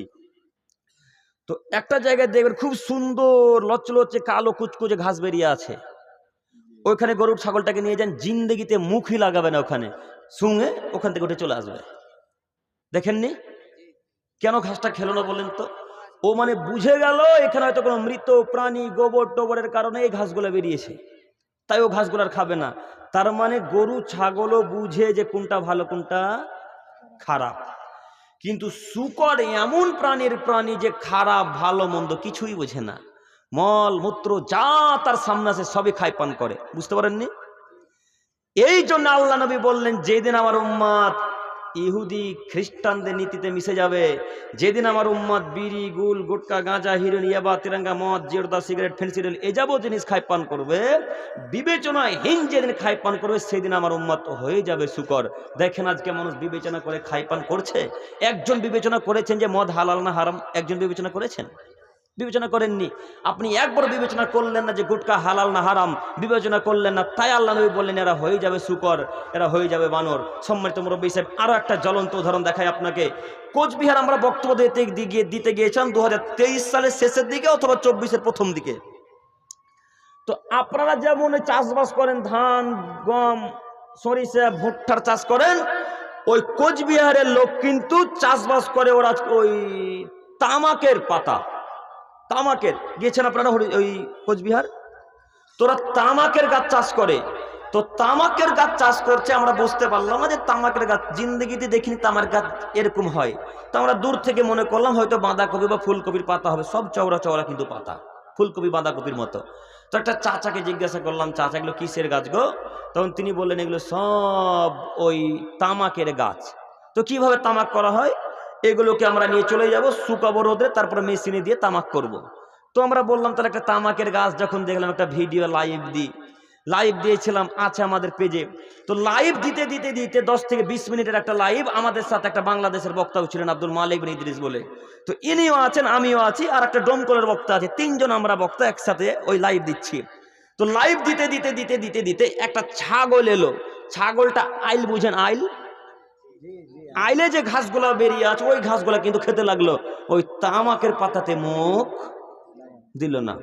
একটু পরে একটা কালোতে একটা সাদাতে গরু আসলো, গরুটাও আইলের ঘাস খেতে লাগলো, তামাকে কিন্তু মুখ দিল না। তারপর একটা দেখলাম কালো কুকুর আসলো, কালো কুকুর। তো কালো কুকুরটা পাতাগুলোকে শুঙে পেচ্ছাপ করে চলে গেল, কিছুই করলো না। তারপরে একটা দেখছি দূর থেকে শুকর আসছে, সোর। এই সোরটাও কিছু করে শুঙে টুঙে চলে গেল, শুকরেও কিন্তু ওই পাতাটাকে খায় পান করলো না। তার মানে বুঝা যাচ্ছে তামাকের পাতা খারাপ তাই শুকরে খায় না, তামাকের পাতা খারাপ তাই গরুতে খায় না, তামাকের পাতা খারাপ তাই ছাগলে খায় না, তামাকের পাতা খারাপ তাই কুকুরে খায় না। কুকুর বুঝলো তামাক খারাপ জিনিস, সোর বুঝলো তামাক খারাপ জিনিস, গরু ছাগল বুঝলো তামাক খারাপ জিনিস, কিন্তু এই 3 নম্বর শ্রেণীর ছাত্ররা বুঝলো না আর হুজুর বুঝলো না তামাক খারাপ জিনিস। এরা ঠিকই গুল খায় আর জর্দা খায়। কুকুর বুঝলো তামাক খারাপ জিনিস, এরা বুঝতে পারলো না এদের পকেটে এখনো তামাক আছে। বলেন এরা কুকুরের চাইতে ভালো না খারাপ? বলেন এখন আপনাকে আমি কি দিয়ে বুঝাবো? আপনি কেন বুঝতে চাইছেন না আমার কথা? কুকুর বুঝে নিল খারাপ তাই খাই পান করলো না, পেচ্ছাপ করে চলে গেল, আর আপনি সেই জিনিস পান করেন। হ্যাঁ, তো আপনার কারণে ভূমিকম্প আসবে না, তার কার কারণে ভূমিকম্প আসবে? আপনাকে আমি বারবার অনুরোধ জানাচ্ছি, নীতি পরিবর্তন করেন, নইলে ভূমিকম্প যখন চলে আসবে তখন কিন্তু আল্লাহ ভালো মন্দ দেখে আযাব দেয় না। আচ্ছা, এইখানে যত মানুষ আছে সবে কি খারাপ না ভালো আছে? ভালো আছে তো। উত্তর মোহাম্মদপুরের সবই মানুষ কি খারাপ না ভালো আছে? ভালো আছে। তো যখন উত্তর মোহাম্মদপুর বা উত্তর দিনাজপুরে আল্লাহ আযাব দিবেন, তখন কে ভালো আর কে খারাপ এটার চিন্তা ভাবনা বেছে আল্লাহ আযাব দিবে না, সবার উপরে এক সাইড থেকে আযাব চেপে আসবে। অতএব আপনার ইমানি দায়িত্ব, ইমানি কর্তব্য, যারা এই নোংরা কাজকর্ম করে তাদেরকে পথ থেকে, এই নোংরা পথ থেকে বিরত রাখা। পারবো না ইনশাল্লাহ? যুবক ভাই, আপনার একটা বন্ধু আছে, বন্ধুটা বিড়ি পান করে কিন্তু আপনি পান করেন না, ওই বন্ধুটাকে বিড়ি ছাড়াতে পারেন না? আপনি পারেন তো? আপনি তো পারবেন। আপনি বলেন, তুই যদি বিড়ি ছাড়িস তো তোর সাথে বন্ধুত্ব রাখলাম, তুই যদি না ছাড়িস তো তোর সাথে আজকে ত্যাগ করলাম। বলতে পারবেন না? পারবেন কি? কিভাবে বলবেন? আপনিও যে বিড়িখোর, কিভাবে বলবেন? এখন দুইজন দুইজনেরই এক, তাই তো এ ওকে বলে না, ও ওকে বাধা দেয় না, কে কাকে বলে? দুইজন দুইজনে তো ঠিক চলে। সম্মানিত মুরব্বী সাহেব, আমি আপনাকে অনুরোধ জানাচ্ছি, নীতি পরিবর্তন করেন। ভূমিকম্প যখন চলে আসবে তখন আল্লাহ তাআলা দেখে দিবেন আযাব। অতএব এখনো সময় আছে, আপনি পরিবর্তন হন। ভূমিকম্পের একটা লাস্ট হাদিস আপনাকে একটু দেখাচ্ছি। আনাস ইবনে মালিক রাদিয়াল্লাহু তাআলা আনহু বলেন, রাসূল সাল্লাল্লাহু আলাইহি সাল্লাম বলেছেন, লা ইয়াকুনানা মিন উম্মতি, লা ইয়াকুনানা ফি হাদিল উম্মাহ খাসফুন ওয়া কাযফুন ওয়া মাসখুন। অবশ্যই অবশ্যই আমার উম্মতের সম্মুখে 3টি বিপদ আসবে 3টি পাপের কারণে। অবশ্যই আমার উম্মতের সম্মুখে 3টি বিপদ আসবে 3টি পাপের কারণে। 1 নম্বর বিপদ, আল্লাহ তাআলা আদমের ছেলে মেয়েকে মাটির তলে ধ্বংস করে দিবেন। আল্লাহ তাআলা আদমের ছেলে মেয়েকে ভূমিকম্প দিয়ে মাটির সাথে মিশিয়ে দিবেন। আল্লাহ তাআলা আদমের ছেলে মেয়েকে ভূমিকম্পের মাধ্যমে মাটির তলে ধ্বংসিয়ে দিবেন। তার জ্বলন্ত প্রমাণ আজ 7 থেকে 8 মাস আগে দেখলেন নেপালের ভূমিকম্প। দেখেননি নেপালের ভূমিকম্প কিভাবে আল্লাহ তাআলা জাতিকে নষ্ট করে দিল? তার কিছুদিন আগে দেখলেন ওই জাপান, তার কিছুদিন আগে দেখলেন রাশিয়া, তার কিছুদিন আগে দেখলেন আমেরিকা। বড় বড় শহর, বড় বড় অট্টালিকা মাটির তলে মিশিয়ে দিলেন, আল্লাহ তাআলা মাটির তলে ধ্বংস করে দিলেন। কি পাপের কারণে? জেনা, নেশাদার দ্রব্য, গান বাজনা, এই 3টি পাপকে আল্লাহ নবী প্রথমে নিয়ে এসেছেন। আরো অনেক কারণ আছে, তার এইগুলি কারণ। সম্মানিত মুরব্বী সাহেব, আপনি কি এখনো এই পাপ 3টি থেকে বিরত থাকতে পারবেন না? পারবেন তো ইনশাল্লাহ? আপনার ভূমিকম্প বলে একবারও ভয় আসে না? না, যেই দিন আপনি দাঁড়িয়ে থাকবেন আর মাটি, পায়ের তলের মাটি ধর ধর ধর করে নড়তে থাকবে, যখন মাটি দুই দিকে দ্বিখণ্ডিত হয়ে যাবে, সেদিন বুঝতে পারবেন ভূমিকম্প কাকে বলে। সেদিন আপনি বলবেন, হায় আল্লাহ, কি হলো, কি হয়ে গেল পৃথিবীর, আজকে পৃথিবী এমন কেন করছে? আপনাকে আমি অনুরোধ জানাচ্ছি, এটা একটা শাস্তি। 2, আল্লাহ নিজের পক্ষ থেকে অথবা কোনো বিজাতিদের পক্ষ থেকে আযাব চাপিয়ে দিবেন। হয়তো আল্লাহ আসমান থেকে শাস্তি দিবেন, আগুন ফেলে হোক, পাথর ফেলে হোক, বিজলি ফেলে হোক, যেইভাবে হোক আল্লাহ তাআলা শাস্তি দিবেন। যদি আল্লাহ নিজের পক্ষ থেকে শাস্তি না দেয়, তাহলে আল্লাহ তাআলা বিজাতিদের পক্ষ থেকে আযাব চাপিয়ে দিবেন। বিজাতিদের পক্ষ তার মানে ইহুদি, খ্রিস্টান, বৌদ্ধ, হিন্দুদের পক্ষ থেকে আল্লাহ আযাব চাপিয়ে দিবেন। তার একটা ভালো জিনিস আপনারা আজ করতে পারছেন, SIR আজ করছেন না? NRC আজ করতে পারেন না? এই যে বিপদ, এটা কি আল্লাহর পক্ষ থেকে বিপদ না ওই বেধর্মীদের পক্ষ থেকে বিপদ? বেধর্মীদের পক্ষ থেকে বিপদ। আল্লাহ নবী বলছেন, যখন আমার উম্মত এই যাবতীয় পাপে লিপ্ত হবে তখন তাদের উপরে আযাব চাপিয়ে দেবে আল্লাহ অন্য কোনো জাতির পক্ষ থেকে, হিন্দুদের পক্ষ থেকে, খ্রিস্টানদের পক্ষ থেকে, ইহুদিদের পক্ষ থেকে। আপনি বক্তব্য এবং আমার বাক্য, রাসূলের হাদিস শুধু মিলিয়ে দেখেন আপনার জীবনের সাথে মিলছে কিনা। দেখেন, একটা বাক্য 19-20 হবে না ইনশাল্লাহ, এর নাম হাদিস। এটা হচ্ছে রাসূল সাল্লাল্লাহু আলাইহি ওয়াসাল্লামের ভবিষ্যৎবাণী। বৈজ্ঞানিকদের ভবিষ্যৎবাণী ভুল হতেও পারে, আবার সঠিক হতে পারে, তাই না? কিন্তু আল্লাহ এবং তার রাসূলের ভবিষ্যৎবাণী কোনোদিন মিথ্যা হবে? কোনোদিন মিথ্যা হবে না। অতএব এটা ভবিষ্যৎবাণী মুহাম্মদ সাল্লাল্লাহু আলাইহি সাল্লামের, যে আল্লাহ তাআলা বিজাতিদের পক্ষ থেকে আযাব চাপিয়ে দিবে। হে আমার প্রিয় দিনী ভাই, এখনো সময় আছে। এটা এসআইআর কি বিপদ, এর চাইতে লক্ষ কোটি গুণ বিপদ আরো সামনে আসতে চলেছে। আপনি আজ করতে পারেননি বিপদ কাকে বলে। তবে মাথায় রাখা ভালো হবে, পৃথিবীতে যতই কঠিন বিপদ আসুক, যতই বড় বিপদ আসুক, আমরা কার উপর ধৈর্য ধারণ করব? আল্লাহর উপর। এই মোদির চাইতে ফেরাউন কম বদ ছিল না বেশি বদ ছিল? বেশি। মোদির চাইতে নামরুদ কম বদ ছিল না বেশি বদ? বেশি। মোদির চাইতে কারণ বেশি বদ ছিল না কম? বেশি। আদ জাতি সামুদ জাতির বেশি শক্তি ছিল না মোদির বেশি শক্তি? আদ জাতির শক্তি। মোদি তো পুলিশ আর কমান্ডো বিএসএফ কেনে শক্তি দেখাচ্ছে, আর আদ জাতি এইভাবে যদি একটা গুতা মারতেন, ঘুষি মারতেন, তো পাহাড় দ্বিখণ্ডিত হয়ে যেত। তার নাম আদ জাতি, সামুদ জাতি। বিশাল দেহের অধিকারী, বিশাল লম্বা লম্বা মানুষ, উঁচু দেহ বৈশিষ্ট্যের মানুষ, অনেক মোটা তাজা পালোয়ান মানুষ। বর্তমান যারা ইসলামিক স্কলার, বর্তমান যারা ফতোয়া কমিটি থেকে ফতোয়া দিচ্ছেন, তারা এখন আঁচ করে বলছেন হয়তো মিশরের পিরামিডরা এই জাতিরাই তৈরি করেছিল। কেন? সেই যুগেতে এত বড় বড় ওই ক্রেন ছিল না, সেই যুগেতে এত বড় বড় জেসিবি ছিল না, সেই যুগেতে এত বড় বড় উন্নত মানের যন্ত্রপাতি ছিল না। ছিল না। 10 টন ওজনের পাথর, 100 টন ওজনের পাথর, 20 টন ওজনের পাথর একাই আদ জাতি সামুদ জাতি তুলে আর এক জায়গায় বসতে দিতে পারে। তাদের এতটুকু শরীরে কোনো কষ্ট হতো না, এত ভারী জিনিসকে তারা ছেড়ে নিতে পারতো। তার নাম আদ জাতি। তো তাদের শক্তি বেশি না মোদির শক্তি বেশি? তাদের শক্তি বেশি। তো তাদের যুগে কি মুসলমান ছিল না? নমরুদের যুগে মুসলমান ছিল না? ফেরাউনের যুগে, কারুনের যুগে, মোদির যুগে, সব যুগেই মুসলমান ছিল, আছে, থাকবে ইনশাল্লাহ। তো মুসলমানেরা কি পৃথিবী থেকে মিটে গেছেন? এখন পর্যন্ত আছে তো। তাহলে আপনি কিসের ভয় করছেন? আমরা ভরসা করবো কার উপর? আল্লাহর উপর। পৃথিবীতে যত বড় বিপদ আসুক, এক পর্যায়ে দূরে সালাত আদায় দিয়ে আল্লাহকে বলবো, আল্লাহ বিপদ এসে যে অন্য জাতির পক্ষ থেকে তুমি আমাদেরকে রক্ষা করো। এ কথা বলতে পারবো তো ইনশাল্লাহ? বলতে পারবো না? আপনি বলেন, সালাতের মাধ্যমে বলা উচিত, আল্লাহ তাআলাকে ডাকা উচিত। আপনারা অন্য জায়গার মুসলিমদেরকে মারছে আর আপনি এখানে হাসছেন, এটা কিন্তু হাসা উচিত নয়। আপনার অন্তরে ব্যথা পাওয়া উচিত, আপনার অন্তরে খারাপ লাগা উচিত। এবং সালাতে দাঁড়িয়ে ওই অত্যাচারী বাদশাদের বিপক্ষে, অত্যাচারী মানুষদের বিপক্ষে আল্লাহ দরবারে ফরিয়াদ করে দোয়া করতে হবে, আল্লাহ যদি এরা হেদায়েতের প্রাপ্য হয় তাহলে এদেরকে হেদায়েত দান করো, নইলে আল্লাহ তুমি এদেরকে মাটির তলে ধসিয়ে ধ্বংস করে দাও, যেমন তুমি কারুন, ফেরাউন, নমরুদ, আদ জাতি, সামুদ জাতিকে করেছিলে। এইভাবে আপনাকে দোয়া করতে হবে। দোয়া করতে পারবো ইনশাল্লাহ?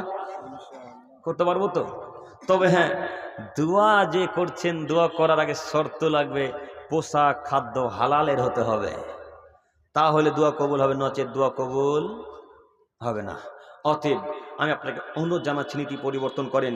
ভূমিকম্পের কয়টি কারণ আজকে আমরা পেশ করলাম? 1, কি? গান বাজনা বাদ্যযন্ত্র। 2, জেনা ব্যভিচার। 3, নেশাদার দ্রব্য। বক্তব্য ভালো করে শোনেন না, বোঝা যাচ্ছে। হ্যাঁ, উত্তর দিতে পারেন না কেন? বক্তব্য এমন গতিতে শুনবেন যেন 20 বছর পর যদি আব্দুল করিম জিজ্ঞাসা করে সেদিন উত্তর মোহাম্মদ ভাই কি আলোচনা হয়েছিল, হুবাহু বলতে পারবেন। এই গতিতে বক্তব্য শুনতে হয়। আপনাকে আমি অনুরোধ জানাচ্ছি। এবার আপনাকে দেখাই দোয়া। ভূমিকম্পের বিষয়গুলো কিছুটা বুঝতে পারলেন কি? কিছু হলেও আমরা বুঝতে পেরেছি যে ভূমিকম্প কেন আসে। আরো একটি কথা, এই যুবক ভাই, আপনি এখনো গার্লফ্রেন্ডকে নিয়ে ব্যস্ত আছেন? হ্যাঁ, এখনো গার্লফ্রেন্ডের নাম্বার কি ক্রয় করে নিজের কাছে সংগ্রহ করে রেখেছেন? আপনার কতদিন জেনা ব্যভিচারে লিপ্ত থাকবেন? কতদিন? আর কতদিন থাকবেন এটা একটু বলেন তো দেখি। যে এই 10 দিন পর আমি ছেড়ে দেবো, এই উদাহরণ দিয়ে বুঝান তো আমাকে একটু। কতদিন? আপনার কারণে ভূমিকম্প আসছে গো। দেখেন, এইখানে যত যুবক আছে, আমি বলতে পারি না এদের গার্লফ্রেন্ড আছে কিনা, তবে আল্লাহ আলাম থাকতেও পারে, তাই না? আছে? হ্যাঁ, সবার আছে। থাকতেও পারে, নাও থাকতে পারে।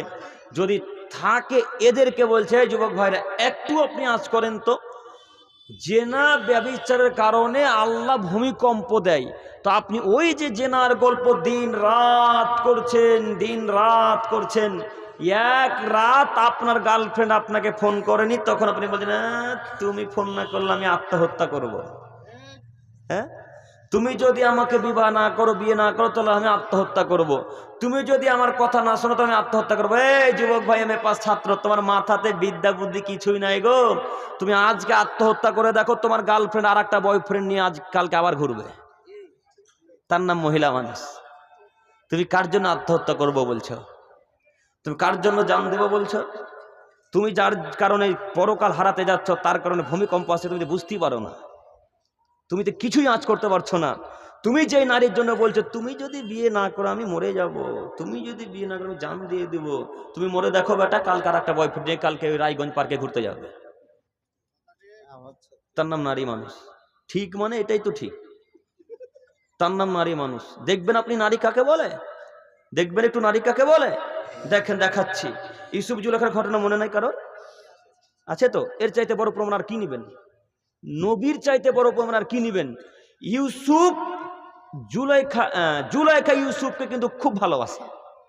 দিন রাত যেটা বক্তব্য ওলামায়ে কেরামের মুখে শুনেছেন, তার মধ্যে মিথ্যা আছে, সত্য আছে। আমরা সত্যটুকু বলতে এসেছি। একটু দেখেন, আসলে ইউসুফ আলাইহিস সালামকে আল্লাহ এত সৌন্দর্যতা দান করেছিলেন, এত সুন্দর ইউসুফ আলাইহিস সালাম ছিলেন। আল্লাহ নবী বলছেন, সারা পৃথিবীর মানুষের অর্ধেক চেহারাকে এক জায়গায় করলে যত মানুষ সুন্দর হয়, ইউসুফ আলাইহিস সালাম একাই তত সুন্দর মানুষ ছিলেন। সুবহানাল্লাহ। ইউসুফ আলাইহিস সালাম এত সুন্দর মানুষ। তো জুলাইখা কিন্তু ইউসুফের সাথে এখন জেনা ব্যভিচারে লিপ্ত হবে। তো ইউসুফ তো তার সাথে ব্যস্ত হবে না, লিপ্ত হবে না। তো জুলাইখা তো রাজার স্ত্রী, তার কথা সবাই মান্যতা দেয়। তার প্রাসাদের, রাজপ্রাসাদ বাড়ি, বিশাল বিশাল বাড়ি, বড় বড় অট্টালিকা, বড় বড় দরজা। তো তার যারা কর্মচারী, তার যারা দাসী, দাসীদেরকে বললেন যে কোনো কলা কৌশলে ইউসুফকে আমার ঘরের ভেতর প্রবেশ করাতে হবে। তো তার দাসীরা ইউসুফকে কলা কৌশল করে ভেতরে নিয়ে যাচ্ছেন। তো নিয়ে যেতে যেতে যেতে একটার পর একটা গেটকে লাগিয়ে দিচ্ছে, একটার পর একটা গেটকে লাগাচ্ছে আর ইউসুফকে সামনের দিকে নিয়ে যাচ্ছে, একটার পর একটা গেট লাগাচ্ছে আর ইউসুফকে সামনের দিকে নিয়ে যাচ্ছে। গেট যখন সব লাগা হয়ে গেল, জুলাইখার কাছে ইউসুফ, এবার ইউসুফ আলাইহিস সালাম বুঝে গেছে এর মতলব খারাপ আছে। সঙ্গে সঙ্গে জুলাইখা তার দাসদের গায়ে, তোমরা চলে যাও, এখন মেয়ের সাথে ব্যভিচারে লিপ্ত হব। যখন জুলাইখা ইউসুফকে বললেন, ইউসুফ তোমার সাথে আমি এখন জেনাতে লিপ্ত হতে চাই, আমি তোমার সাথে মিলন করতে চাই, সঙ্গে সঙ্গে ইউসুফ আলাইহিস সালাম নবী মানুষ বললেন, মা আল্লাহ, আরে জুলাইখা বলো কি তুমি, আমি আল্লাহকে ভয় করি, আমি রাজার সাথে বিশ্বাসঘাতকতা করতে পারি না, আমি তোমার স্বামীর সাথে বিশ্বাসঘাতকতা করতে পারি না। তোমার স্বামী আমাকে বড় করেছেন, তোমার স্বামী আমাকে খাওয়িয়েছেন, তোমার স্বামী আমাকে পড়িয়েছেন, আমি তোমার সাথে বিশ্বাসঘাতকতা করতে পারি না, আমি তোমার সাথে জেনা ব্যভিচারে লিপ্ত হতে পারি, আমি একজন নবী মানুষ, আমি আল্লাহর সাথে বিশ্বাসঘাতকতা করতে পারি না। এই বাক্য জুলাইখাকে বলতেই বলতে ইউসুফ আলাইহিস সালাম আগে আগে দৌড়াই, জুলাইখা পিছন পিছন দৌড়াই, ইউসুফ আগে আগে দৌড়াই, আর দরজা কিন্তু একা একাই খুলে যায়। দরজা কিন্তু লাগানো ছিল, মনে নাই? দরজা লাগানো ছিল। ইউসুফ আলাইহিস সালাম আগে আগে দৌড়াই, জুলাইখা পিছন পিছন দৌড়াই, সব দরজা একের পর এক খুলতে আছে। প্রথম দরজাটা খুলবে, তো যেমনই খুলেছে, ওপেন হয়ে গেছে, তেমনি জুলাইখার সামনে একদম স্ট্রেট উপস্থিত, ওইখানে একেবারে ওইখানে দাঁড়িয়ে আছে। তো যেমনই জুলাইখা তার স্বামীকে দেখতে পেয়েছে, সঙ্গে সঙ্গে বাক্যকে পরিবর্তন করে দিয়ে বলছে, এই যে দেখো দেখো দেখো দেখো দেখো দেখো, এতদিন দুধ কলা দিয়ে কালসা পুষেছ, তুমি ছিলে না, তার সুযোগ নিয়ে আমার সাথে জেনা করতে ব্যস্ত হয়ে গেছিল। নাউজুবিল্লাহি মিন জালিক। এতক্ষণ কে ব্যস্ত ছিল জেনাতে? জুলাইখা, নারী মানুষ। এই ছেলে, তোমার মাথায় গোবর নাই তো কি আছে গো? এতক্ষণ যে সারা পৃথিবীর অর্ধেক চেহারার মানুষের কাছে পাগল ছিল, স্বামীকে দেখার পর সঙ্গে সঙ্গে বাক্যকে পরিবর্তন করে দিল, তার নাম নারী মানুষ। তুমি যে নারীকে নিয়ে রায়গঞ্জ পার্কে গেছো, তুমি যে নারীকে নিয়ে শিলিগুড়ি ঘুরতে গেছো, দার্জিলিং গ্যাংটক গেছো, বেটা মাথায় কথা রেখো, এই নারী তোমাকে ওইখানে ফাঁসিয়ে দিতে পারে, ওই পার্কে তোমাকে ধ্বংস করে দিতে পারে। আল্লাহ না করুক ওই রায়গঞ্জ পার্কে তোমার গার্লফ্রেন্ডের বাপের সাথে তার দেখা। তো যেমনই দেখা তেমনই তার গার্লফ্রেন্ডের সঙ্গে সঙ্গে বাক্য পরিবর্তন করে বলছে, আব্বু আব্বু, এই যে আব্দুর রহমান আমাকে জোর করে পার্কে নিয়ে এসেছে। এই বাক্য বলতে পারে না মেয়েটা? পারে তো। তার নাম নারী মানুষ। তুমি কার জন্য জান দিব বলছো বেটা? হ্যাঁ, তুমি কার জন্য আত্মহত্যা করবো বলছো? কার জন্য তুমি জান শেষ করবে বলছো? তোমার মাথাতে বিদ্যা এখনো কাজ করেনি। তাই তোমাকে আমি বারবার অনুরোধ জানাচ্ছি যে নারীকে চিনতে পারেনি, সে পৃথিবীর কাউকে চিনতে পারেনি। শয়তান বলছে গো, শয়তান, যার কাছে পৃথিবীর সব বিদ্যা বুদ্ধি ভরা আছে তার নাম আজাজিল শয়তান। আজাজিল বলছে আরে আমাকে কেউ যদি হারাতে পারে তো তার নাম নারী মানুষ, তার নাম কি? নারী। শয়তান বলছে আর আমার চক্রান্তকে কেউ যদি পাস করে দিতে পারে, আমার চক্রান্তকে টপকে যদি আগে চলে যেতে পারে তার নাম নারী মানুষ। নারীর চক্রান্তের কাছে শয়তানের চক্রান্তের এতটুকু কোনো মূল্য নেই। তার মানে সবচেয়ে কঠিন চক্রান্ত কার? নারীর। শয়তান এত কঠিন চক্রান্ত করতে পারে যেই চক্রান্ত নারী করতে পারে। আজকে থেকে এখানে তওবা করে উঠো যুবক, তওবা করে উঠো যে আজকের পর থেকে কোনো নারীর সাথে আর গল্প করবেন ইনশাল্লাহ। পারবেন না? আপনারা কে বলছি পারবেন না? পারবেন তো ইনশাল্লাহ? ইনশাল্লাহ আজকে সব নাম্বারকে ডিলিট করে উঠবো ইনশাল্লাহ। পারবো তো? ভূমিকম্পের কারণ কত যে দেখায়, একের পর এক শুধু বলতেই আছি। কে যে মানে কথা কেউ বুঝে না, কে কার কথা মানে। আল্লাহ এতগুলো মানুষের মাঝে একজনকে তো হেদায়েত দান করো, বলি আমিন। আল্লাহ তুমি কবুল করো, সকলে বলি আমিন আমিন। সম্মানিত মুরব্বী সাহেব, সম্মানিত আমার যুবক ভাই, আপনি একটা আমার কথাকে এক খেলে যেতে থাকেন। 2000 টাকা নগদ, 3000 টাকা ধরেন। মতিউর রহমান সাহেব 2000 টাকা নগদ দান করেছেন, 3000 টাকা বাকি, টোটাল 5000 টাকা। আল্লাহুম্মা সাল্লি আলাই। আল্লাহ তুমি ওনার দানকে কবুল করো, সকলে বলি আমিন। সম্মানিত উপস্থিতি, এবার একটু দেখাই আপনি যে জাতির জন্য দোয়া করবেন, আপনি যে মুসলিম সম্প্রদায়ের জন্য দোয়া করবেন, তো দোয়া করার তো কিছু রীতিনীতি থাকতে হবে। জি, দোয়া যে আল্লাহর কাছে কবুল করাবেন তো কিছু তো রীতিনীতি আছে। তো দোয়া যদি কবুল করাতে চান, ফিলিস্তিনের মানুষের জন্য দোয়া করছেন তো দোয়া কবুল হয় না, গাজার মুসলমানের জন্য দোয়া করছেন তো দোয়া কবুল হয় না, আপনি আপনার পিতা মাতার জন্য, সন্তান সন্ততি, নিজের জন্য, ছেলে মেয়ের জন্য দোয়া করছেন তো দোয়া কবুল হয় না। দোয়া কবুল হওয়ার একটি কারণ হচ্ছে যে পোশাকটা পরে আল্লাহকে ডাকছেন, হয়তো বা সেই পোশাকটা হারামের টাকার কেনা। যে টুপিটা পরে আল্লাহকে ডাকছেন রাতের বেলায় তাহাজ্জুদে উঠে, হয়তো সেই টুপিটা হারাম টাকার কিনা। যেই দেহটা দিয়ে আল্লাহকে ডাকছেন, হয়তো সেই দেহটা খাদ্য হারাম খেয়ে খেয়ে খেয়ে খেয়ে মোটা হয়েছে, তারপরে আল্লাহকে ডাকতে শুরু করেছেন। এই দেহর ডাক, এই পোশাকের ডাকে আল্লাহ সাড়া দিবে না। চাচা আপনাকে বলি, আপনি আজকে 20 বছর থেকে দোয়া করেছেন কিন্তু দোয়া কবুল হয় না। দোয়া কবুল পশ্চিমকালেও হবে না যতক্ষণ পর্যন্ত হারাম খাদ্য শরীরে আছে। দোয়া পশ্চিমকালেও কবুল হবে না যতক্ষণ পর্যন্ত হারাম পোশাক আপনার শরীরে আছে। দোয়া পশ্চিমকালেও আল্লাহ তাআলার দরবারে কবুল হবে না যতক্ষণ পর্যন্ত হারামের পোশাক আশাক, প্যান্ট শার্ট, জুতা পরে আছেন, ততক্ষণ পর্যন্ত কবুল হবে না। অতএব নীতি পরিবর্তন করেন। আমি আপনার ছেলের মতো আপনাকে আমি নীতি দেখাতে এসেছি, সম্মানিত মুরব্বী সাহেব। তবে হ্যাঁ, এখানে একটি কথা মনে রাখবেন, দোয়া করার পূর্বে আগে আল্লাহর বড় করে প্রশংসা করতে হয়, বড় করে প্রশংসা করতে। একটু দেখেন, এইভাবে দোয়া করবেন না ওই বেদাতীদের মতো, আসসালামু আলাইকুম ওয়া রাহমাতুল্লাহ, আসসালামু আলাইকুম ওয়া রাহমাতুল্লাহ, আলহামদুলিল্লাহি রাব্বিল আলামিন, বিহাক্কি লা ইলাহা ইল্লাল্লাহ। এটা দোয়া হলো? আল্লাহ নবী বলছেন আল্লাহকে ডাকতে হলে কাকুতি মিনতি করে ডাকতে হবে। আল্লাহ নবী বলছেন আল্লাহকে ডাকতে হলে কাকুতি মিনতি করে ডাকতে হবে, নরম হয়ে, খুব জোরালো আবদার জানিয়ে, কাকুতি মিনতি করে, তার প্রশংসা করে আল্লাহকে ডাকতে হবে, ভিক্ষা চাইতে হবে। তো আসসালামু আলাইকুম ওয়া রাহমাতুল্লাহ, আসসালামু আলাইকুম ওয়া রাহমাতুল্লাহ, আলহামদুলিল্লাহি রাব্বিল আলামিন, বিহাক্কি লা ইলাহা ইল্লাল্লাহ। এতে কোনো কাকুতি মিনতি থাকলো? এতে কোনো আল্লাহর প্রশংসা থাকলো? কোথায় আল্লাহর প্রশংসা? কোথায় রাসূলের প্রশংসা? কোথায় রাসূলের উপর দরুদ পাঠ করলেন? দোয়া করার নীতি হচ্ছে আগে আল্লাহ তাআলার প্রশংসা বড় করে করা লাগবে। পরিপূর্ণ সূরা ফাতিহাটা অন্তত পড়েন। যদি পরিপূর্ণ না পড়তে পারেন, 2টা 3টা আয়াত পারবো পড়তে। তারপরে মুহাম্মদ সাল্লাল্লাহু আলাইহি সাল্লামের উপর দরুদ পাঠ করেন। তারপরে আরবিতে যাবতীয় যা কিছু জানেন সব কিছু বলেন। তারপরে এবার বাংলাতে আবার প্রশংসা করা শুরু করেন, আবার বলেন আল্লাহ তুমি বড় দয়াবান, তুমি জান্নাতের মালিক, তুমি জাহান্নামের মালিক, তুমি কবরের মালিক, তুমি পৃথিবীর মালিক, তুমি জমিনের মালিক, তুমি সব কিছুর মালিক। আল্লাহ তোমার দরবারে ভিক্ষা চাইছি, তুমি তো দয়ার দয়ার, তুমি তো দয়াশীলের দয়াশীল, তুমি আমার পাপকে ক্ষমা করো, আল্লাহ তুমি আমার দোয়া কবুল করো।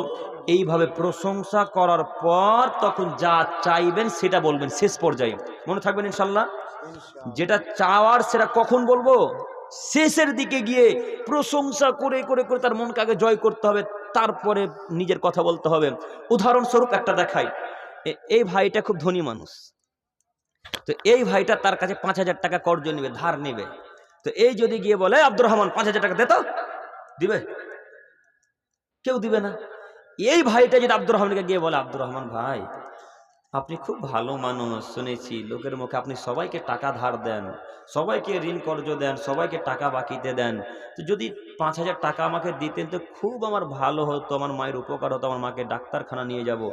এই ছেলেটা টাকা দেওয়ার যদি মন নাও থাকতো তবু প্রশংসার কারণে টাকা দিতে এখন বাধ্য। হ্যাঁ, তো আল্লাহ ঠিক প্রশংসা চাই। ঠিক যেমন নারীরা, ঠিক তেমন আপনি, ঠিক তেমন আল্লাহ। নারীরাও প্রশংসা লোভী। একটু প্রশংসা করেন মোমের মতো গলে যাবে, মোমের মতো। একবার বলেন তোমার নাকটা কত সুন্দর গো, তোমার মতো সুন্দরী নারী উত্তর দিনাজপুরে কেউ নেই। এই বাক্য বলার পর সারা রাত পা টিপে চান, সারা রাত পা টিপে দেবে। মিলিয়ে দেখেন কথা আজকে। আর যদি বলে দেন তো নাকটা মোটা, আর কিয়ামত পর্যন্ত পা টিপে দিবে না, আর আপনার প্রতি ভালোবাসা জাগবেই না। নাক মোটা বলে তার মনটাকে ভেঙে দিলেন। এই জন্য একটু মহিলাদের প্রশংসা করবেন। মহিলারা যদি একটু প্রশংসা পায়, যা চাইবেন তাই করে দেবে। রাতের শীতের বেলায় একটার সময় ওই কিষানগঞ্জ থেকে বাড়ি এসে কিন্তু খুব ঠান্ডা লেগেছে, চা পান করা লাগবে এখন একটা, তো বিছানার তলে তিনি শুয়ে গরম হয়ে গেছে, বিছানা চাদর সব গরম হয়ে আছে। এখন এসে বলছেন, রহিমা এক কাপ চা করে দিলে খুব ভালো হতো। যদি প্রশংসা করে থাকেন তো দিল, যদি প্রশংসা না করে থাকেন তাহলে তুমি করে খাওয়াতে যাও, আর দিতে পারি না। এর নাম মহিলা মানুষ। মাঝে মাঝে তরকারি বুঝেন, সবজি খাবার দাবারের নাম করবেন। তোমার মতো রান্নার রায়গঞ্জ হোটেলে খাইনি, তোমার মতো রান্না পৃথিবীর কোন হোটেলে 5 স্টার 7 স্টার এরকম দামি দামি হোটেলে এত সুন্দর রান্না খাইনি, অথচ তার তরকারি তো লবণই হয়নি। হ্যাঁ, লবণ দেয়নি, তারপরও তার নাম করছেন। যদি এইভাবে তার প্রশংসা করে বসেন তাহলে কালকে সকালবেলা থেকে আরো 1000 গুণ মন দিয়ে রান্না করার, ভালো করার চেষ্টা করবে। আর তারা প্রশংসা করবে, আল্লাহ ঠিক তেমন। আল্লাহর প্রশংসা করার পর যা চাইবেন আল্লাহ তাই দিয়ে দেবে, যা চাইবেন, যা চাইবেন। আর ওই গভীর রাতে উঠে যান, ফজরের পূর্বে উঠে যান, 1 ঘন্টা 1.5 ঘন্টা 8 ঘন্টা আগে উঠে গিয়ে বলেন, যা চাইবেন পাবেন ইনশাল্লাহ, যা চাইবেন। এটা আল্লাহর ওয়াদা, এটা মুহাম্মদ সাল্লাল্লাহু আলাইহি ওয়াসাল্লামের ওয়াদা। পারবো চাইতে ইনশাল্লাহ, পারবো তো ইনশাল্লাহ। তো দোয়া কবুলের শর্ত হচ্ছে হারাম খাদ্য আর হারাম টাকা উপার্জন করা থেকে বিরত থাকতে হবে। তো কে পারে হারাম খাদ্য থেকে বিরত থাকতে? কে পারে হারাম টাকা থেকে উপার্জন করা থেকে বিরত থাকতে? কে পারে হারাম পোশাক করা থেকে বিরত থাকতে? আপনার আব্বার মুদিখানা দোকান আছে, তো আপনার আব্বা মুদিখানা দোকানে আলুও বিক্রি করে, গুটকাও বিক্রি করে। আলুটা হালাল, গুটকাটা হারাম। তা আপনার আব্বা আলু বিক্রি করে করে করে করে করে 99 টাকা করেছে, 1 টাকার গুটকা বিক্রি করেছে, এখন 1 টাকা মিলিয়ে 100 টাকা হলো। এখন 100 টাকাটা হালাল না হারাম? হারাম। ওই 100 টাকাটা দিয়ে যদি আপনার আব্বা চাল ডাল কিনে নিয়ে এসে ভাত খায়, সবজি পান খায়, পানি পান করে, আর ওই ভাত খেয়ে যদি রাতের বেলা আল্লাহকে ডাকে, তো তার দোয়া আল্লাহ কবুল করবে না। এটা হলো বুখারী মুসলিম। এর হাদিসের নাম কি? বুখারী মুসলিম। আল্লাহ নবী বলছেন, ইন্নাল্লাহ তাইয়্যিব, আল্লাহ পবিত্র, লা ইয়াকবালু ইল্লা তাইয়্যিবা, আল্লাহ পবিত্র ছাড়া কোনো কিছুই গ্রহণ করে না, কবুল করে না। আন্নাল্লাহ আমারাল মুমিনা বিমা আমারা বিহিল মুরসালিন, পৃথিবীর মানুষ তোমরা মনে রেখো, আল্লাহ নবী এবং রাসূলদেরকে যেমন আদেশ করেছেন ঠিক তেমনই আদেশ জনগণ সাধারণ মানুষকেও করেছেন। সবাইকে একই আদেশ, হালাল হারামের দিক দিয়ে সবার প্রতি একই আদেশ। এই বক্তব্য পেশ করতে করতে করতে করতে আল্লাহ নবী একটা লোকের উদাহরণ দিচ্ছে, যে লোকটা সফরে ছিল। সুম্মা যাকারা রাজুল ইউতিলুস সাফার, একটা লোক লম্বা সফরে গিয়েছে, মনে করেন রাজস্থানে গিয়ে বিপদে পড়েছে, মরুভূমির প্রান্তরে যদি কেউ বিপদে পড়ে তো তার বেঁচে ফেরা কিন্তু খুব কঠিন, তাই না? মরুভূমি এমনই একটি জায়গা, সব দিকে যেন মনে হবে রাস্তা, কোনো দিকে পথ খুঁজে পাবেন না, তার নাম মরুভূমি। তাই মরুভূমির জাহাজ উটকে বলা হয়। উট যে রাস্তা দিয়ে চলে যায় সে রাস্তা দিয়ে দ্বিতীয়বার আর কোনোদিন ভোলে না। উটের এত স্মরণশক্তি আল্লাহ তাআলা দিয়েছে, উটের এত স্মরণশক্তি আল্লাহ তাআলা দিয়েছে, তাই তো মরুভূমিকে উটকে মরুভূমি কি বলা হয়? জাহাজ বলা হয়। তো এই মরুভূমির প্রান্তরে একটা লোক বিপদে পড়েছে। বিপদে পড়ার পর 2 হাতকে উত্তোলন করে দিয়ে আল্লাহ তাআলার দরবারে কান্নাকাটি করতে শুরু করেছে। কান্নাকাটি করতে করতে করতে করতে আল্লাহকে এক পর্যায়ে বলছে, আল্লাহ আমি বিপদে পড়েছি মরুভূমির প্রান্তরে, আল্লাহ আমি বিপদে পড়েছি রায়গঞ্জে, আল্লাহ বিপদে পড়েছি উত্তর দিনাজপুরে, তুমি আমাকে উদ্ধার করো, তুমি আমাকে ক্ষমা করো, আল্লাহ তুমি আমাকে বিপদ থেকে বাঁচাও। এ বাক্য তিনি বলে আল্লাহকে ডাকছে। তখন আল্লাহ নবী বলছেন, পৃথিবীর মানুষ মনে রেখো, ও মাতামু হারামুন, যে লোকটা আল্লাহকে এখন ডাকছে তার খাদ্য হারাম। ও মাসরাবু হারামুন, যে লোকটা আল্লাহকে এখন ডাকছে তার পানি হারাম। ও মালবাসু হারামুন, যে লোকটা আল্লাহকে এখন ডাকছে তার পোশাক আশাক হারাম। ও গুযিবিল হারাম, যে লোকটা আল্লাহকে ডাকছে তার জীবিকা নির্বাহ হারাম। ফান্না ইস্তুজাবু লিযালিক, এই অবস্থায় আল্লাহ তাআলা তার দোয়া কিভাবে কবুল করবে? ওই লোকটার খাদ্য হারাম, পানি হারাম, পোশাক হারাম, জীবিকা নির্বাহ হারাম। যার এই যাবতীয় হারাম কাজকর্মের সাথে সম্পর্ক আছে তার দোয়া আল্লাহ কবুল করবে না, যতই বড় বিপদে থাকেন না কেন, আর যতই গভীর রাত্রে ডাকুন না কেন। অতএব আমি আমার প্রিয় দিনী ভাই ও মুরব্বী সাহেবদেরকে অনুরোধ করছি, আজকের পর থেকে বিশেষ করে হারাম খাদ্য এবং উপার্জন করা থেকে বিরত থাকবো ইনশাল্লাহ। যদি কিছু পেতে চান পরকালে তাহলে, আর যদি মনে করেন এইভাবে চলাচল করবো তাহলে চলেন, আর তো কিছু বলতে পারি না।